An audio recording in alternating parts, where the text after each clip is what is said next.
queria convidar você, então, a abrir sua Bíblia na primeira carta que Paulo escreveu aos Coríntios, no capítulo 6. Nós vamos ler os versos de 9 a 10 e refletir um pouco nesse texto da Palavra de Deus e em outros textos também que vão ser acrescentados no decorrer da pregação. Então, 1 Coríntios, capítulo 6, versos 9 e 10. Mantenha aí a sua Bíblia aberta, né, ou o seu celular, o tablet, onde você está acessando a Palavra de Deus, porque no decorrer da reflexão nós vamos também ler outros textos. Então, para você ficar preparado aí para localizar, pedir a Caleb, eu não sei quem, Rodrigo, mas alguém que possa ir postando aí os textos, galera que está ouvindo, a partir do momento que for falando aí, se puder ir colocando os textos, né, para ajudar na leitura, vai ser legal também, tá? Então, 1 Coríntios, capítulo 6, versos 9 e 10, o texto da Palavra de Deus diz assim: Vocês não sabem que os perversos não herdarão o reino de Deus? Não se deixem enganar, nem imorais, nem idólatras, nem adúlteros, nem homossexuais passivos ou ativos, nem ladrões, nem avarentos, nem alcoólatras, nem caluniadores, nem trapaceiros herdarão o reino de Deus. Eu queria convidar você a orar comigo agora, pedindo que o Espírito de Deus nos dê clareza sobre a sua palavra.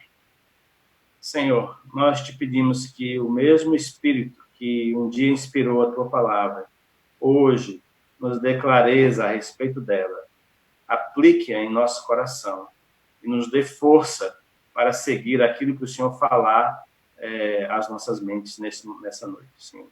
Nós pedimos essas coisas em nome de Jesus Cristo, o nosso Salvador. Amém. Amém.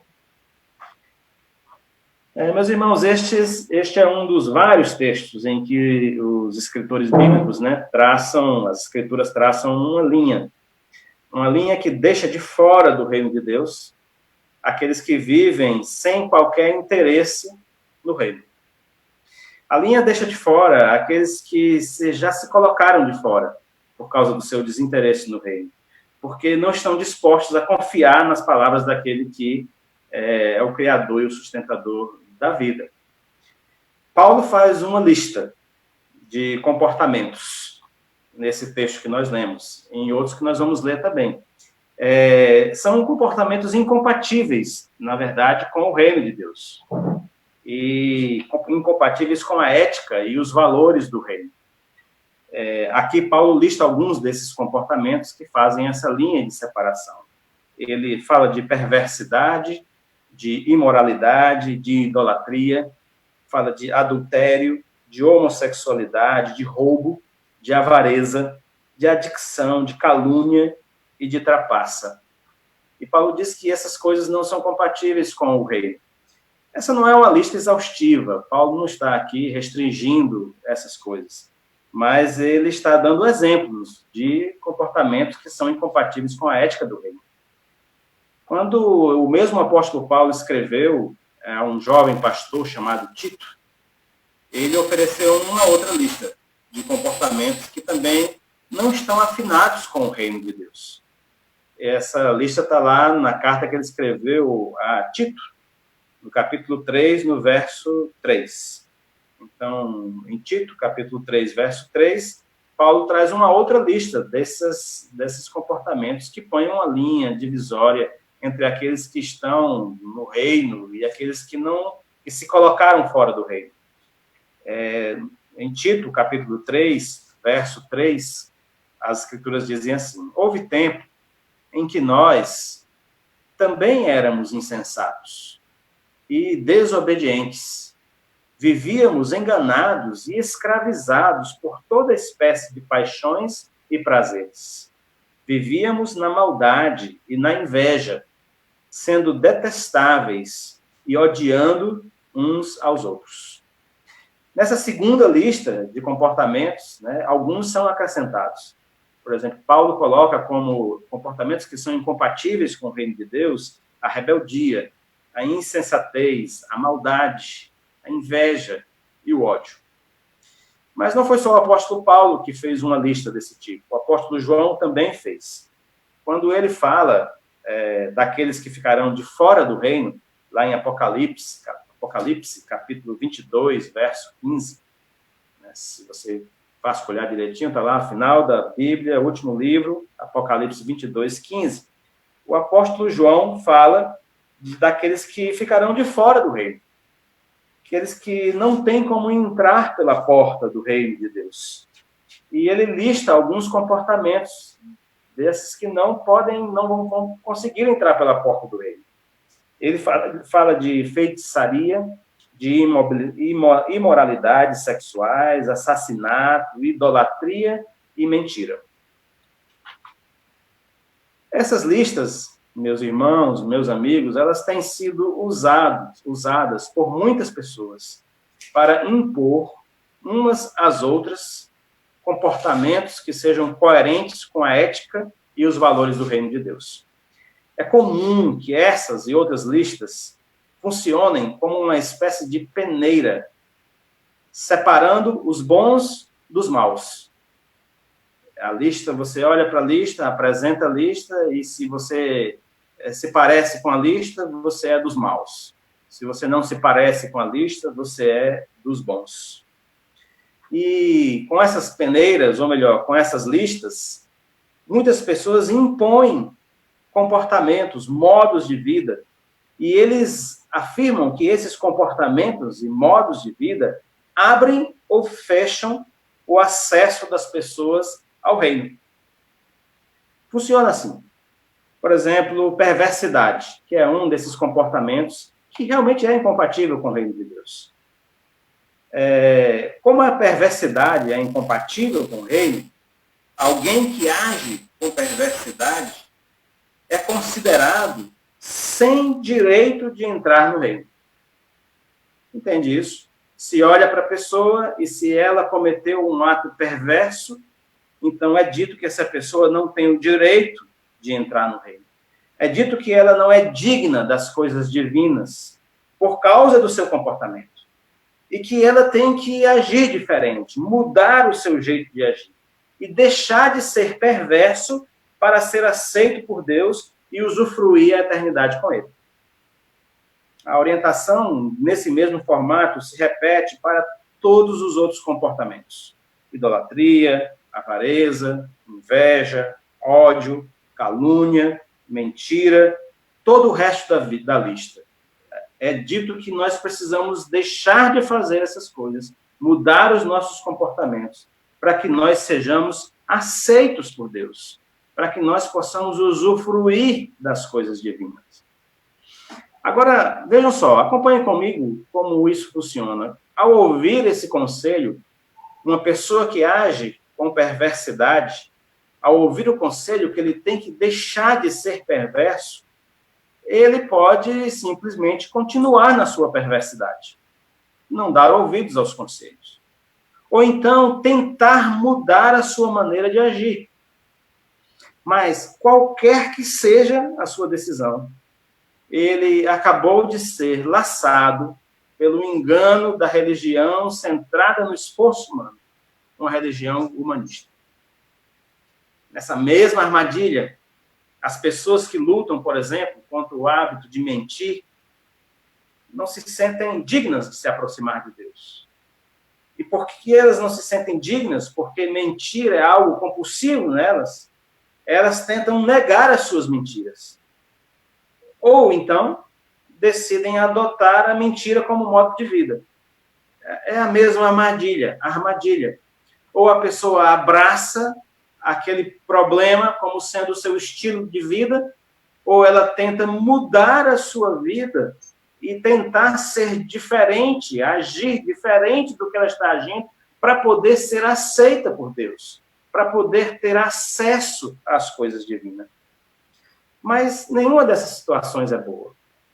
O mentiroso moralista, que faz de conta que não mente, e vive sobre o peso de aparentar que diz a verdade, ele sofre com esse peso de aparentar algo que não é verdade na sua própria vida. O mentiroso assumido, que vive sem esperança para si mesmo, né, afunda no ceticismo, porque ele já não acredita na verdade de forma nenhuma, nem ele diz a verdade, e ele acha que também ninguém diz a verdade, por fim, a verdade não existe na sua própria vida, e esse ceticismo acaba contaminando sua vida de forma completa. Ao usar essas listas como peneiras, ao usar essas listas para impor comportamento, para que as pessoas se aproximem de Deus, nós estaríamos vivendo uma religião humanista. Essa é uma religião centrada no esforço humano. A religião que impõe o desprezo às boas novas do Evangelho de Jesus Cristo. Esse Evangelho de Jesus é que é a única esperança para uma humanidade pecadora. E não o esforço de tentar mudar as nossas lutas interiores para sermos aceitos diante de Deus. Agora preste atenção, meus amados irmãos, meus amigos, e me acompanhem comigo. Esse falso evangelho, ele impõe mudanças de comportamento para dizer quem é digno do reino de Deus e quem não é digno. E ao fazer isso, ao dizer quem é digno e quem não é, ao impor os comportamentos como uma forma de dignidade, de aceitação diante de Deus, esse falso evangelho condena as pessoas ou à desesperança ou ao moralismo. Quantas pessoas se afastam de Jesus porque não se acham dignas? Se afastam de Jesus porque não se consideram justas para se aproximar de Jesus. Não se consideram boas o suficientes para se voltar para Deus. Porque elas foram ensinadas que elas precisam mudar primeiro as suas próprias naturezas pecadoras. Deve fazer isso pela força da sua vontade. Deve fazer isso pela sua disciplina. E essas pessoas muitas vezes tentaram fazer isso. Tentaram mudar as suas lutas, tentaram fazer diferente, assumir comportamentos diferentes. Mas se encontraram e se perceberam frustradas, envergonhadas, porque fracassaram e não conseguiram mudar os seus comportamentos. E elas, então, se sentem nessa condição de não poderem se aproximar de Deus. E ao viverem dessa forma, com comportamentos que realmente desagradam ao Senhor, elas realmente não vão herdar o reino de Deus. Mas não vão herdar porque simplesmente não estão acessando Deus pelo caminho apropriado. Quantas pessoas vivem dentro das igrejas, meus irmãos, dentro das associações religiosas, mas vivem distantes de Cristo. Vivem disfarçando as suas humanidades, a sua humanidade caída, vivem tentando parecer boas o suficientes, tentando aparentar comportamentos legais, achando que se eles forem legais, se eles forem boas pessoas, assim eles vão ganhar o direito de usufruir o reino de Deus. Mas não é assim que se ganha o direito de usufruir o reino de Deus. Por isso, essas pessoas que querem simplesmente aparentar serem boas, embora frequentem a igreja, elas também não herdarão o reino de Deus. E isso nos coloca numa situação muito complicada.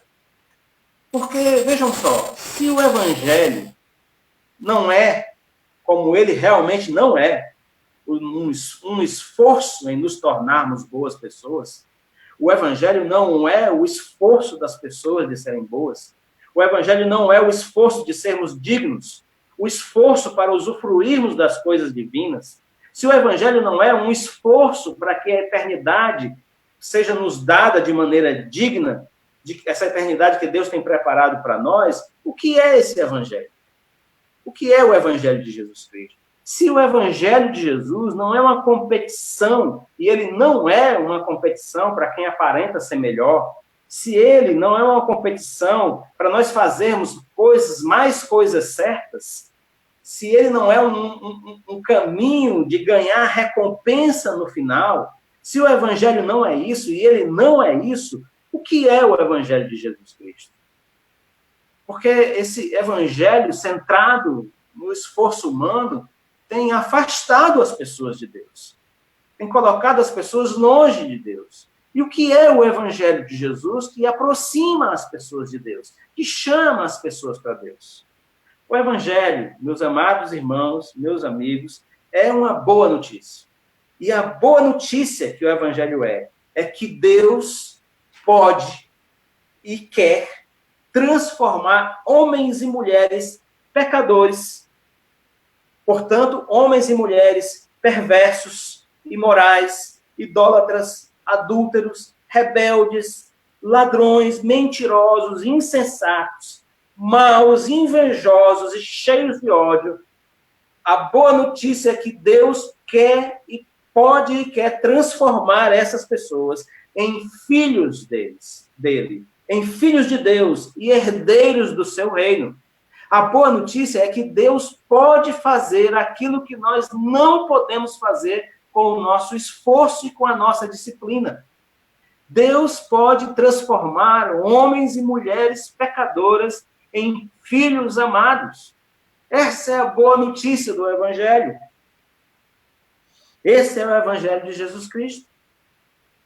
E é muito interessante porque Paulo não fica constrangido em dizer que alguns daqueles irmãos de Corinto tinham um passado tenebroso. Alguns daqueles irmãos tinham passados complicadíssimos, passados de pecados terríveis. Por isso eu quero dizer uma coisa para você que está ouvindo agora. Se você se acha fora do padrão, se você se acha fora daquele time de santidade, se você fica dizendo para você mesmo que você precisa ajeitar algumas coisas na sua vida e só depois você quer voltar ou se voltar para Deus, e você tem que primeiro arrumar a sua própria vida, eu quero lhe pedir agora, em nome de Cristo Jesus, pare agora mesmo de fazer isso. Porque você é exatamente a pessoa que Deus quer transformar. Deus quer transformar aquelas pessoas que olham para si mesmo e encontram suas vidas quebradas, que não veem em si mesmo nenhuma chance de santidade, não veem em si mesmo nenhuma chance de algo bom e quer transformar você num filho dele, amado e querido, e quer fazer de você um herdeiro do reino de Deus. A boa notícia do Evangelho é que Deus pode fazer aquilo que nós não podemos fazer.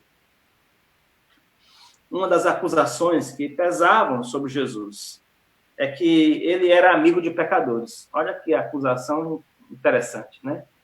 Jesus foi acusado de ser amigo de pecadores. E era verdade, Jesus aproximou-se de gente de carne e osso. Jesus se aproximou de gente pecadora, como eu e você. Ele disse que não veio chamar os justos, mas veio chamar os pecadores ao arrependimento. Então, se você se acha no time dos pecadores, você está no grupo daqueles que Jesus veio salvar, libertar e transformar.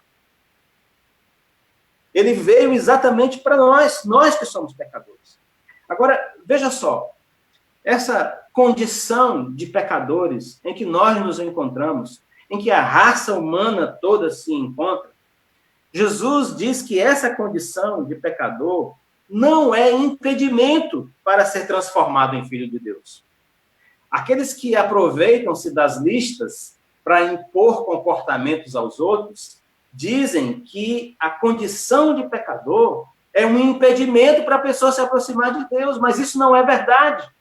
A condição de pecador não é impedimento, mas a condição de pecador exige arrependimento. E Jesus está dizendo isso quando ele diz, eu vim chamar pecadores ao arrependimento. Os justos, que se acham justos, não precisam. Mas os pecadores, e que sabem que são pecadores, precisam. Os justos, que se acham justos, não precisam porque eles acham que não têm pecados e que não tem nada a consertar na vida deles, que eles andam bem e estão bem. Eles estão enganados. Mas aqueles que sabem e se percebem pecadores, e compreendem e entendem que não tem como consertar as suas próprias vidas, esses podem atender ao chamado de Jesus, porque Jesus disse que veio para eles, veio para nós. Mas essa condição carece, depende, exige arrependimento. condição de pecador não é impedimento para que nós sejamos transformados. Não é impedimento, mas precisamos nos arrepender. E o que é arrepender-se? Arrepender-se é dar meia volta. Basicamente, arrependimento é isso. E nós não precisamos, nem devemos confundir arrependimento com remorso. Remorso é aquela sensação de culpa, de tristeza, que alcança a gente quando a gente faz alguma coisa errada e fica com medo das consequências do erro que cometeu. Esse é remorso. Muita gente é consumida por remorso e acha que isso é arrependimento. Mas não é arrependimento. Arrependimento é dar meia volta. Arrependimento é ir na direção contrária que você estava indo. Então, veja só, você que estava andando de costas para Deus, você que reconhece na sua própria vida a sua condição de pecador, sabe que você não tem andado em direção a Deus, mas de costas para Ele, afastando-se dele a cada passo, a cada decisão que toma na vida, você vai para mais longe de Deus. Arrependimento é quando você decide em seu coração dar meia volta e virar-se em direção a Deus, de onde você estava fugindo. Isso é arrependimento. Agora, para fazer isso, para se arrepender, para dar meia volta e voltar-se para Deus, é preciso estar convicto de que o caminho, a direção que você estava trilhando para longe do Senhor está errada. Arrependimento é admitir que você estava indo na direção errada, que você estava indo em direção da morte, que você estava indo para longe da vida e voltar-se, dar meia volta e voltar-se para aquele que é a fonte de toda a vida. Bom, arrepender-se nem sempre é fácil. Na verdade, é sempre difícil. Na verdade, para a gente se arrepender, a gente precisa pedir a ajuda de Deus. Arrependimento vem pelo mover de Deus, do Espírito de Deus nas nossas vidas. Então, veja só, você pode pedir a ajuda de Deus a respeito disso. Você pode pedir que o Senhor deixe claro na sua mente que você está vivendo uma vida dando passos em direção para longe dele. Parece uma coisa meio estranha o que eu estou dizendo, mas é isso mesmo. Você pode pedir a Deus e dizer, Senhor, deixa claro, Deus, deixa claro na minha mente, no meu coração, que esse caminho que eu estou trilhando é caminho de morte e não de vida. Deixa claro na minha mente que esse caminho está me levando para longe de ti e não para perto. Essa oração, feita com sinceridade no seu coração, vai ser ouvida por Deus. E o Senhor vai responder. E Ele vai se aproximar de você e vai lhe dar clareza a respeito dos passos e das decisões que você está tomando na sua vida. Ele vai clarear o destino desse rumo para onde você tem tomado. E vai deixar você perceber que esse rumo tem levado você para longe de Deus e não para perto dele. Mas ainda dentro desse elemento de arrependimento, você não pode parar aí. Além de pedir a ajuda de Deus com relação à clareza do destino da sua vida, você precisa pedir a Deus força para dar essa meia volta. Porque não apenas a convicção da direção errada é suficiente para o arrependimento. Esse é apenas o primeiro momento do arrependimento. O arrependimento se completa quando você, convicto da direção errada, dá a meia volta e volta-se para a direção certa. Por isso você precisa pedir a Deus força para dar a meia volta e se voltar em direção a Ele.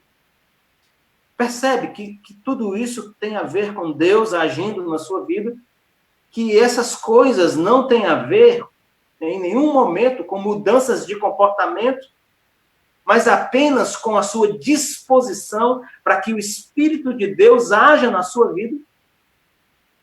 E é isso que acontece. Quando você, então, pede forças ao Espírito de Deus para ajudar você a dar meia volta, a arrepender-se e mudar a direção da vida, esse Espírito vai produzir em você uma confiança em Deus que você nunca teve. Entenda, essa é obra de Deus na sua vida. É uma obra do Espírito de Deus na sua vida. Você vai pedir e ele vai produzir em você uma confiança que você nunca experimentou. De repente vai nascer dentro de você uma convicção de que Deus o ama profundamente, que Deus deseja o seu bem e que ele é digno de ser de confiança, que vale a pena você confiar nele. Então, esse mesmo Espírito, depois de colocar no seu coração essa confiança irrestrita em Deus, ele vai mostrar o quanto você é amado por Deus. Essa é uma obra do Espírito de Deus. Porque é o Espírito que revela Deus para nós. É o Espírito que fala do amor de Deus. É o Espírito que fala do amor de Deus revelado em Cristo Jesus. Então, esse Espírito vai mostrar para você. E ele vai mostrar o quanto você é amado por Deus. E ele vai deixar claro na sua mente, no seu coração, que esse amor de Deus por você foi demonstrado na cruz com a morte de Cristo. E você vai olhar para a cruz de uma forma diferente. Porque você pediu ao Senhor que agisse na sua vida e que lhe ajudasse a se voltar para ele. E ele vai responder essa oração. Então, esse Espírito vai mostrar para você, que Jesus Cristo sofreu na cruz uma penalidade que era sua. A penalidade que era por causa de uma maneira de viver e de uma condição que é sua. A penalidade dos pecadores. A penalidade daqueles que vão contra Deus. A penalidade que deveria cair sobre a sua cabeça. Essa penalidade foi a que Cristo pagou na cruz do Calvário. E o Espírito de Deus vai deixar isso claro para você. E você vai entender, pela ação do Espírito de Deus, que o Senhor Jesus tomou sobre si, sobre ele, a penalidade que era sua na condição de pecador e de quem estava indo para longe do Senhor. E de que essa ação de Deus, do Senhor Jesus na cruz do Calvário, é a prova do amor de Deus por você. Isso vai ser feito por meio do Espírito de Deus. É ele que vai convencer você disso. É ele que vai agir, ele vai fazer isso por todos os caminhos que ele puder. E você vai ficar, então, impressionado como o Espírito vai trazer essas verdades à sua mente, ao seu coração. Agora, veja só uma coisa, isso é muito importante. Todo esse agir do Espírito na sua mente, todo o agir do Espírito nas suas emoções, é porque o Espírito deseja que você se renda ao amor de Deus. O Espírito Santo deseja que você se renda ao amor de Deus. Ele deseja que você desista de seguir nesse caminho que você está, que é caminho de morte. Ele deseja levar você para longe da morte e para perto da vida que há em Jesus Cristo. Toda a ação do Espírito de Deus é para que você alcance e em você seja preservada a vida que foi gerada em Deus e que está presente em Cristo Jesus. E ele vai fazer isso até o momento em que você se renda ao amor de Deus revelado em Cristo Jesus. Quando alguém se entrega a esse amor de Deus, quando alguém se rende a esse amor, se rende a Deus, quando alguém, então, convicto de que está na direção errada, dá meia volta, arrependendo-se da direção em que estava, e coloca a sua confiança no Deus amoroso que revelou o seu amor na cruz de Cristo, a Bíblia diz que essa pessoa se torna uma nova criatura. Isso é uma forma de falar maravilhosa das Escrituras. Nós nos tornamos novas pessoas. Quando o processo de salvação e de resgate do Espírito de Deus se completa na vida de alguém, ela se torna uma nova pessoa, uma nova criatura. Esse Espírito produz uma nova natureza. Essa natureza nova, produzida pelo Espírito de Deus, ela é inclinada para Deus. Ela gera vida. Ela nos leva para Deus, ela nos arrasta para Deus, nos arrasta com laços de amor, nos arrasta com o desejo de ver em nós florescer e prosperar a vida de Deus. Quando isso acontece, quando nós nos rendemos e quando então nós somos transformados numa nova criatura, a Bíblia afirma que nós somos feitos filhos de Deus. Essa é outra expressão maravilhosa das Escrituras. Antes, nós éramos apenas criaturas de Deus, andando em caminhos de morte, andando em caminhos em direção para longe da vida. Mas agora que nós nos arrependemos e nos voltamos para a direção de Deus, agora que nós nos rendemos e abraçamos o amor de Deus como sendo algo que vai tomar contas das nossas vidas, agora que nós depositamos a nossa confiança em Cristo Jesus como Senhor e Salvador de nossas vidas, agora nós, nesse mesmo momento, de forma concomitante, somos chamados filhos de Deus. Filhos de Deus. Antes, nós éramos criaturas. Agora, fomos adotados. Não éramos filhos, mas fomos adotados. E fomos adotados na família de Deus. Agora, veja comigo, sempre que a gente fala de adoção, a gente imagina a adoção como a adoção de uma criança, uma criancinha pequena, colocada num lar adulto. Mas essa adoção, da qual a palavra nos fala, não é a adoção de uma criancinha, mas é a adoção ou o recebimento de um adulto na família. Isso acontecia muito nos tempos bíblicos. A pessoa era colocada como parte da família, era adotada na família. E é dessa maneira que a Bíblia nos fala de adoção. Não como crianças, mas como adultos.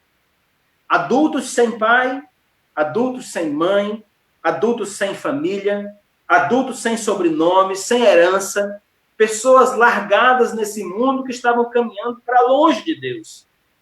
Mas quando nós nos voltamos para o Senhor, nós então somos feitos filhos de Deus. Nós não pertencíamos a ninguém, nós não tínhamos nada, e Deus nos adotou na sua família e nos fez seus filhos. Deus nos fez seus filhos. Que comparação maravilhosa. Ele gravou o seu nome junto do nosso. É isso que quer dizer, meus irmãos. Deus uniu o nome dele ao nosso. Agora, o nosso nome tem o nome de Deus. Nós que não tínhamos sobrenome, nós que não tínhamos família, nós que não tínhamos herança, que não tínhamos nada nesta vida, a não ser o devaneio de que era possível viver sem Deus, nós fomos acolhidos na família de Deus.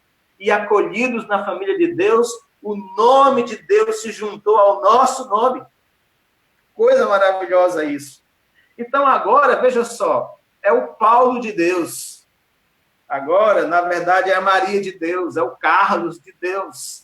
Porque o nome de Deus se juntou. Agora é o Rodrigo de Deus, é o Kleber de Deus. Porque o nome de Deus se juntou. O nome de Deus agora faz parte de quem nós somos. É a Paulinha de Deus. Cadê a Paulinha? Está ouvindo a gente? É a Paulinha de Deus. Porque o nome se juntou, o nome de Deus. Agora nós pertencemos a Ele e à família dele. Nós fomos adotados pelo nosso Deus. Agora nós temos um Pai Celeste. Agora nós temos e ganhamos muitos pais na família de Deus, muitas mães, muitos irmãos, muitos filhos, uma grande família. Essa é uma promessa do Senhor Jesus Cristo, que nos daria uma família grande para compartilhar a vida, a família de Deus. Ah, que coisa tremenda e maravilhosa, meus irmãos. Essa é a obra do Espírito de Deus na vida daqueles que se rendem ao amor demonstrado na cruz por Deus através da morte de Jesus Cristo. E eu queria ler os textos bíblicos que descrevem isso, porque eles são ricos de significado. Eles estão na primeira carta aos Coríntios, capítulo 6, verso 11, naquele que nós lemos, na sequência dos versos, nós temos o apóstolo Paulo dizendo assim aos irmãos de Corinto: vocês foram purificados e santificados, declarados justos diante de Deus, no nome do Senhor Jesus Cristo e pelo Espírito do nosso Deus. Essa é a obra do Espírito de Deus naqueles que se rendem. E você que está me ouvindo agora, que não se acha digno, pode ser transformado pelo Espírito de Deus da mesma maneira. Ele está procurando exatamente gente como você, para transformar gente como você, como eu, como todos os pecadores deste mundo, para transformar em seus filhos. O texto de Tito, que nós lemos no capítulo 3, versos 4 e 5, esse agir do Espírito Santo de Deus é descrito também de uma forma maravilhosa, meus irmãos.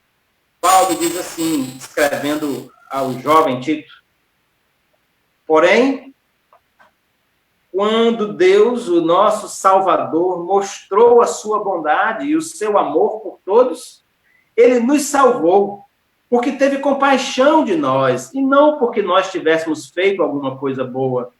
Ele nos salvou por meio do Espírito Santo que nos lavou, fazendo com que nascêssemos de novo e dando-nos uma nova vida. Essa é a obra tremenda que o Espírito de Deus deseja fazer em todos os pecadores deste mundo.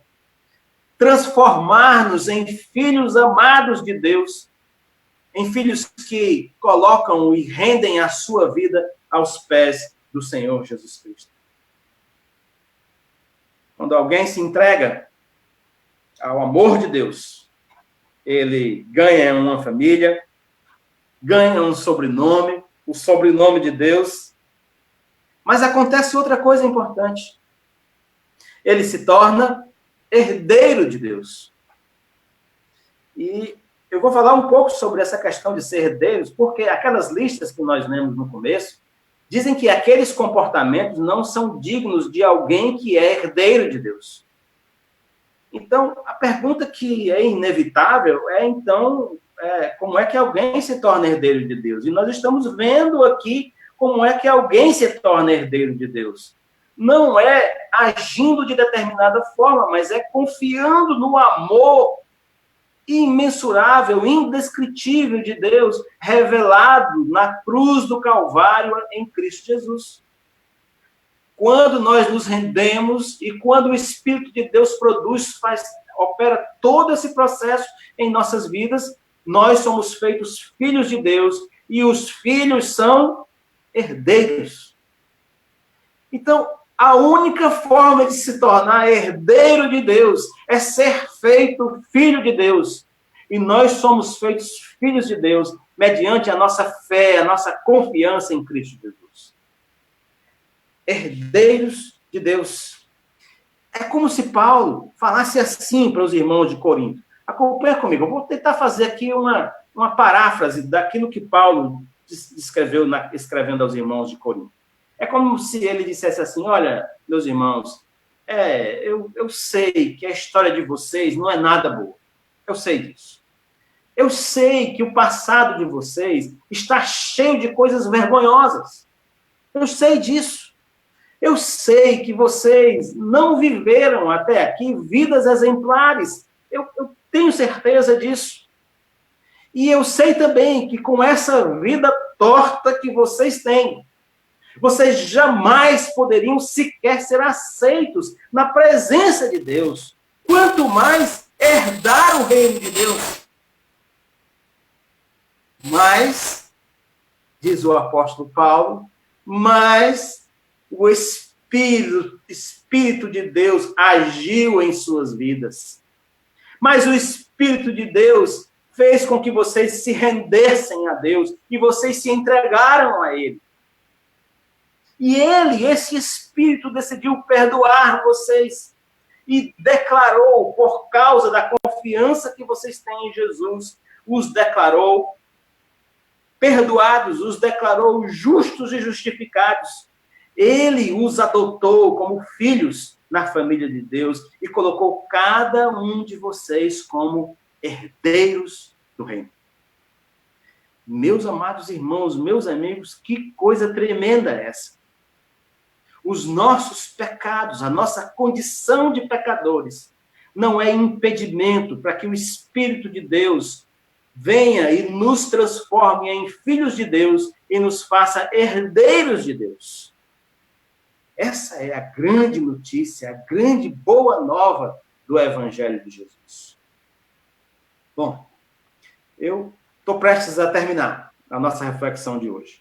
Então, eu queria voltar um pouquinho para colher alguns aspectos do começo da nossa reflexão e depois terminar. Veja só, embora a religião humanista e campeia solta por esse mundo, uma religião centrada no esforço humano, que se expressa de diversas maneiras, embora essa religião humanista tenha transformado aquelas listas que nós lemos no começo, listas de comportamentos que não são compatíveis com o reino de Deus, e essas listas, embora elas tenham sido transformadas num modo de impedir as pessoas de se aproximar de Deus, embora elas sejam usadas como tentativas de dizer quem é bom e pode se aproximar de Deus, ou quem é mau e não pode se aproximar de Deus, meus amados, nós vimos hoje que o Evangelho de Cristo não é esse. O Evangelho de Cristo é a boa notícia de que os pecadores podem ser transformados em gente que ama profundamente a Deus e segue os passos de Jesus Cristo. Que essa transformação é feita pela intervenção maravilhosa do Espírito Santo de Deus. Não importa. E ouça com atenção. Não importa o que você fez. Não importa o que você está fazendo agora. Não importam os pecados e malfeitos que você carrega nas costas. A palavra de Jesus é a mesma. Vinde a mim, os cansados e sobrecarregados, e eu vos aliviarei. Eu peço em nome de Cristo Jesus, não deixe que as listas mantenham você longe de Deus.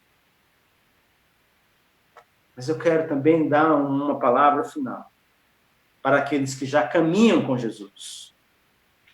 Meu amado irmão, minha irmã, o chamado que nós temos desse Espírito que nos salvou é para nós vivermos vidas coerentes com aquele que nos amou e nos deu vida eterna. Nós não fomos chamados para nada diferente disso. Então, a minha palavra para você, nesse final, é que as listas que nós vemos no começo sejam balizadores para o seu modo de vida. Porque o seu modo de vida, meu irmão, precisa ser coerente com os valores e a ética do reino e da família aonde você foi inserido. E quero dizer mais para você. O mesmo Espírito que agiu em sua vida, em nossas vidas, o mesmo Espírito que nos esclareceu sobre a nossa condição de pecadores, você lembra disso?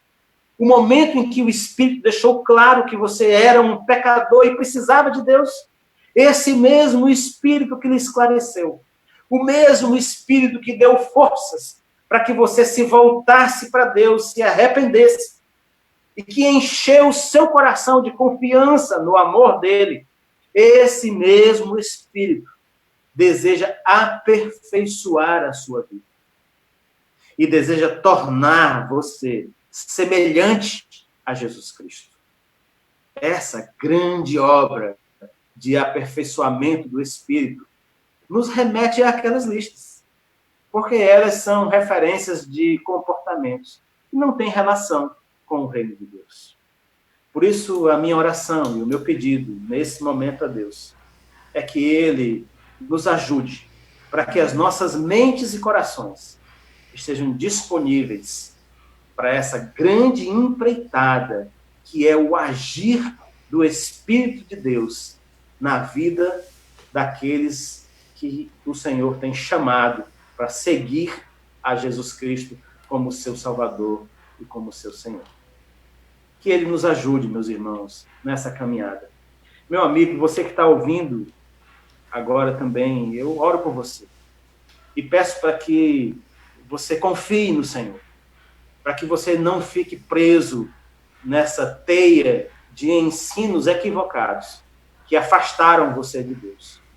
Mas que você, na condição que está, independente do que você tem vivido na sua vida, você guarde no seu coração a convicção de que o Senhor está pronto a receber você e a transformar a sua vida, a fazer de você um filho de Deus, membro da família de Deus e herdeiro do reino de Deus. Essa é a grande obra do Espírito de Deus em nós. Essa é a natureza, a essência do Evangelho de Jesus Cristo. Que Ele caminhe conosco nesses dias difíceis e nos ajude a perseverar nesse caminho. Amém.